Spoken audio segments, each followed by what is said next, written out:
Omutima mpulira gutandise okunennyika n'okunnuma. I'm so disappointed. Mathias Mpuuga Agobye amaze amaanyi. Bulijjo neebuuza ebibuuzo bingi ebyogerwanga bulijjo ngamba lwaki abantu babyogera. Naye olwaleero ku kyendabye mpulira amaanyi gampedde. Abantu bangi tubalaba nga tulowooza tuli wamu nabo mu struggle yakuggyako General Museveni naye nga bbe ekigendererwa kyabwe kirala kyakukuumirako General Museveni. Bw'ojjo tulaba entalo mu bibiina by'obufuzi ebibaddewo ebikadde nga twebuuza entalo ezo ziva ku ki. Maybe bibaddemu obuzibuzibu abakulembeze babe babeera bakyamu. Kati olwaleero National Platform ereeteddwamu olutalo nga luleetamu si mulala wabula Mathias Mpuuga Agobye. Alaba talina watandikira gulaagi yonna oba lutalo lwonna kulwogerako ne President Kyagulanyi Ssentamu Robert Bobi Wine ne Secretary General nga talutandise ne Chairman Nyanza akulira Kkunga. Enkola ya Kkunga ffenna tukimanyi yatandikibwawo olw'okubanga official structures za NUP tezikkirizibwa tezinnaba kubaawo mu mateeka. NUP tennaba kukkirizibwa structures zayo mu mateeka ga kakiiko k'ebyokulonda tennaba kukkirizibwa constitution yaayo. Kati embeera eriwo yalabadaba style. Chairman Nyanzi yatandikawo enkola ya Kkunga n'agenda ng'alonda obukiiko bwa Kkunga ku byalo eby'enjawulo era n'abulagira bugende nga bulonda abantu abalala mu bitundu eby'enjawulo batuyambeko okukuuma obuwagizi n'obumu bw'ekibiina wansi ku grassroots nti singa wabaawo okulonda kwonna bwe tuba tugenze mu by'okulonda nga tutuuseeyo tubeere n'abantu abaddala ab'amazima ab'emmizi abanaakuuma akalulu ako ne katuuka nga kaddala era n'okuwongera okunyweza obuwagizi bw'ekibiina ku muntu asembayo okutambuza enjiri y'ekibiina okuba ntusobola okufuna abachairman b'ebyalo bonna nga ba National Platform okuba ntusobola okufuna abakyala n'obukiiko b'ebyalo bonna nga ba National Platform. Eyo y'enkola eya Chairman Nyanzi gyalimu ey'okumobilizinga wansi ng'ayita mu bukiiko bwa Kkunga. Kati omanyi avuddeyo okugirwanyisa n'okugistopinga e Masaka ye Mathias Mpuuga Agobye. Mathias Mpuuga Agobye obuzibu buliwa agamba mbu Kkunga etaddewo mbu obukuubagano e Masaka kubanga Kkunga teripotinga mu ofiisi ye eripotinga direct wa Chairman Nyanzi kati kimulumya omutwe. Ayagala Masaka abeere ndowooza nga ye katonda waayo nga buli kintu kiba kiripotinga ku ye. Ekyo tetujja kyetaaga mu NUP, tetujja kwetaagayo bakatonda mu NUP, tekijja kusoboka.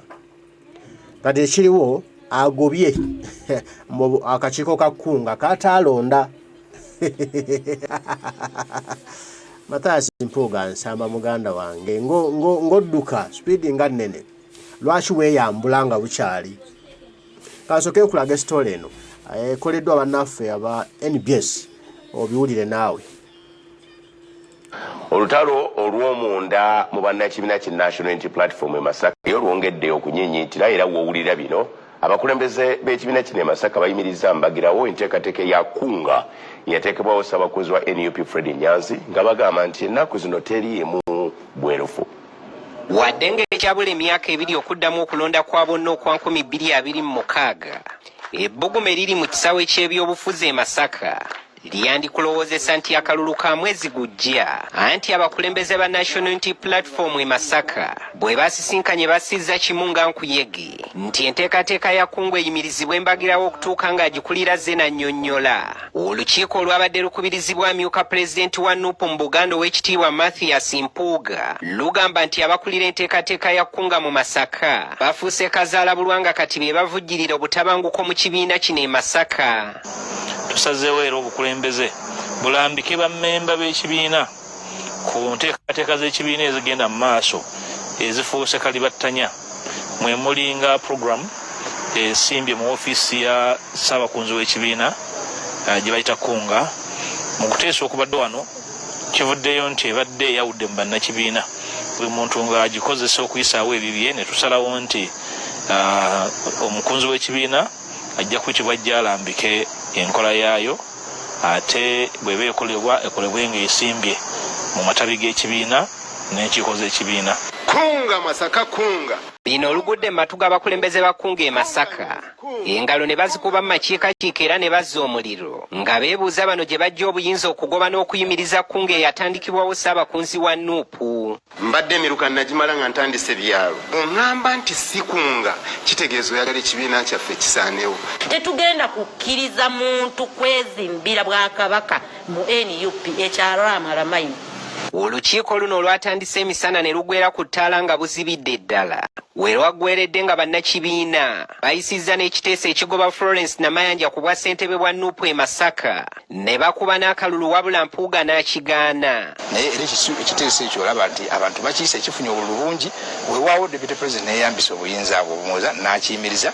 Enkya ya leero ekyokuyisa ekiteeso ekigoba Namayanja ku bwa ssentebe bwa Nupu e Masaka naye kimutamudde okukira enjoki enkubemu ejjinja era ne kisitula buto olutalo lwe n'Empuuga. Kiringa enjovu oyinza ogyeteekako gisindika naye ssebo okugisuula ojjayo n'ag'ombuto. Akulira enteekateeka ya kunga mu Buganda Farida Nabatanzi agambye nti Mpuuga okuyimiriza kunga kuba kwekuulira kabazi kugulu kwennyini. Kimalamu abantu baffe ki amaanyi era nze kinneewuunyisa omukulembeze ali ku levo ya Honorable Mpuuga okuvaayo n'agamba nti ebintu by'okumobilizinga abantu bibi. Njagala mumbuulire kibiina ki ekikola ebyobufuzi nga tekimobilizinga.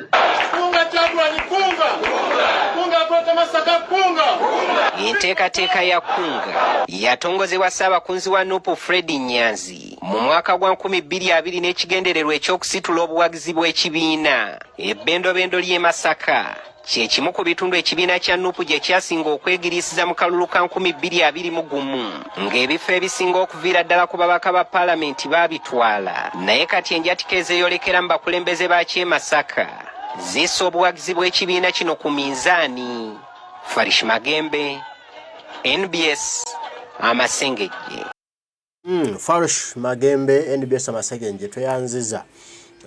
Story eno ya nkizo waliwo byetandise otulingizaako ebibadde bigenda okubeerawo mu maaso awo oba singa omukulu Mathias Mpuuga yayongedde okuba nga ye leader of opposition. Kuba bw'aba kati yawummuziddwa n'ateekebwa mu ofiisi endala nga ono Katemba yatandikiddwawo. Omukulu Mathias Mpuuga nsamba mukulembeze yamyuka President Kyagulanyi Ssentamu Robert Bobi Wine mu Buganda era atuula ku lukiiko olukulu olw'ekibiina. Enkola eno ya kunga nkola ya kibiina talina buyinza Mathias Mpuuga nsamba ng'omuntu kuyimiriza nkola ya kibiina nga tayise mu lukiiko olukulu. Zino ensonga zina kusalibwawo kibiina si muntu omu. Obwakatonda badde batandika eyo mu bibiina bye baalimu nga balina obwakatonda bwabwe nga basalirawo eyo ng'abantu ne bonoona ebibiina bino ebya national platform bya demokrasia. Tutambula ne demokrasia. Waliwo ngenda okukwata mukulu Mathias Mpuuga mugenda kulabawo katusobe twogere tuti bwe tuba nga tutambula na demokrasia nga kunga mbi tulina okufuna abantu abatukakasa kunga mbi etya.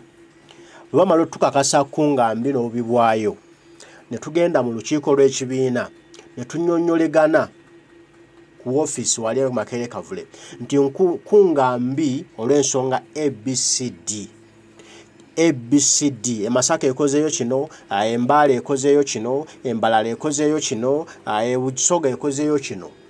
Ne tumanya obunafu bwa kunga we buli nti kale tukikoledde ki okutereeza ekyo nga bisalwawo bakulembeze. So tovaayo gwe omuntu omu kinnakimu n'osalawo nti ffe e Masaka kunga tugigobyeyo gy'otaaleetayo. Lwaki tosisinkana abakulembeze b'ekibiina ekyo ne mwogera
abakulembeze b'ekibiina ne basalawo ku nsonga enkulu ne kati omukulu Mathias Mpuuga Nsamba kubanga yetaddeko Bwakatonda nti yekamala byonna w'e Masaka alimba jakulage walagidde Bwakamala byonna mu sitole eno ekoleddwa bakulaze nti abantu ebakuŋŋaanyizza oba bakulembeze ba Nup Masaka oba bawagizi ba Nup Masaka bwe baatudde mu lukiiko luwedde ekiro ku ttaala basazeewo bagobe ssentebe wa Nup Masaka. Ssentebe wa Nup Masaka yalondebwa atya? Abamugobe be bamulonda oba ani yamulonda we twagala okumanya. Kale tugambe nti be bamulonda abamugobye. Tusazeewo tumanye nti ekibiina kya National Unity Platform kitambulira ku democracy. Abantu basazeewo nti tukyamwagala omukyala Namayanja meya tetumwagala ne bamugoba majority ne mulonda ng'emugoba. Kati Mathias Mpuuga Nsamba olw'okuba nti ye vice president wa Kyagulanyi mu Buganda ye n'agamba nedda tumulekewo obwo buyinza abujjawa. Kale ebirala bitu bireke tudde ku kino bagobye akulira NUP ssentebe NUP Masaka bamugobye ku kitebe eky'obwasiko kifo ky'obwa ssentebe omukyala Namayanja meya babanga abantu abamulonda be bamugobye era nga majority emugobye. Mathias Mpuuga Nsamba ye obuyinza abujjawo obumulemezaawo ebyo situbyagala mu National Platform kukuzimba Bwakabaka kweteekako Bwakatonda gamba nze seggwano wano kyensalawo no babanga omukyala bamugobye olukiiko lwamugobye bamugobye. Mathias Mpuuga Nsamba sitwetaaga kuzzaawo omukyala oyo okumulemezaawo ng'ate abantu bamugobye kiraga waliwo ekikyamu. Waliwo omuntu ayagala Obwakatonda asinzibwe tekijja kusoboka. Mukulu Mathias Mpuuga tukwagala nnyo. Pulezidenti yatugamba tukwebaze. Waliwo era ebyali byanyiza abantu nga balabamu obuntuntu obwo kati oba otandise okugjayo kale entuufu abantu baali babulaba ng'oli ku bukulembeze wa of opposition bingi byayogerwa ne pulezidenti ku luvannyuma n'atugamba nti tukuleke tukwebaze bwebaza nitukwebaza emirimu ze ngamba ku lw'ekibiina twandikoze bigatta ku kibiina so sibitoola ku kibiina babanga kunga erimu obuzibu tugiteeseko nga kibiina tugambe naye kunga ekoze ABCD n'obujulizi buveeyo position esaliweewo olukiiko lw'ekibiina so tosalawo nga Mathias Mpuuga n'akabondoko gekopikinga abantu abakufiiringa nti mumukole Obwakatonda bwammwe. Oyinza okuba nga ababaka abali e Masaka obalinako se gwe wasalawo nti baweebwe kaadi oba n'abatawe bane bwe wasongako nga baayitamu tekikuwagala nti abantu babalonda ku lulwo. Tekikuwagala nti era bajja kulondamu balondebwe ku lulwo. Tekikuwa ku garanti eyo. Okudda ku kibiina kyaffe tutandika okukizannyiramu tutandika okitemerako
obukulembeze bw'ekibiina buba bulina okusalawo ensonga so si Mathias Mpuuga nsamba kuba vice president kale babanga tugendera ku demokrasia nze wenkutte ensobi era wennyimiridde babanga olukiiko lwagobye madamu Namayanja ate Mathias Mpuuga nsamba yaani alina obuyinza obusinga obw'olukiiko okuzaako madamu Namayanja mulaba ebintu bye bazimba nze Sseggwano w'e Masaka mugenda tukozesa ensobi mukulu Mathias Mpuuga kubanga mwagala obwa Sseggwano okyali mwana muto kisoboka president Kyagulanyi okufuga Uganda emyaka 10 Mathias Mpuuga ng'okyali n'obudde nawe ne weesimo n'otufuga emyaka 10 nubanga mutandise kulwana kati mulemese kye tweyagala ekikulu mumudde mu bya kalogo kalenzi simanya mu bya Naddibanga simanya mu byaki ebintu si byakwogera ngero si byakugera tuli mu byalaali tuli mu byaddala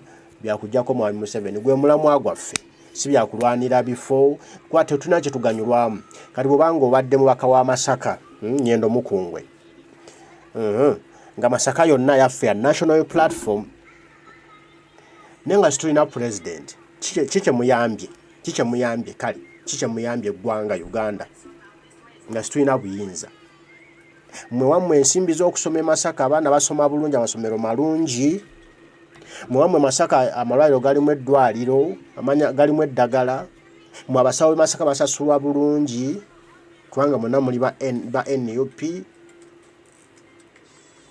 twagala obwa Katonda onabe gwe tulina wa General Museveni yalemeza buli kimu gwe mulama tulina okutunulako twali kitutunuza muffe kubanga mwagala obutava mu bufo bwammwe bwe tumina bye mukoze abantu bajja bajjamu niwe mutalwani Ssekunga bwe temulina kye mukoze abantu bagenda bajjamu ebyo ebifo nkiddamu bwe temulina kye mukoze abantu bagenda bajjamu ebyo ebifo bateekemu abalala baza butazaamu ba NUP ne bateekamu aba NRM so tuzimbe kimu kujjawo General Kaguta Museveni tereze ensi yaffe ne tuleme kuswala ng'obudde bukyali mukulu Mpuuga otandise okujjayo kalazo gw'okubiriza gwogoba ate gwozaako gwe bagobye eryokanga n'etonya ne tulaba ensiisira bwe zenkanya emyoyo naye ebigambo si byangu nnyo naye Mukama gyali ajja kuba bikulanga emitima gyabwe tugimanye tujja kubategeera mpola mpola mbaagala nnyo Mukama Katonda nsaba bankuumire tujja kuba tuddamu ebigambo tubyogere bataayi mweraba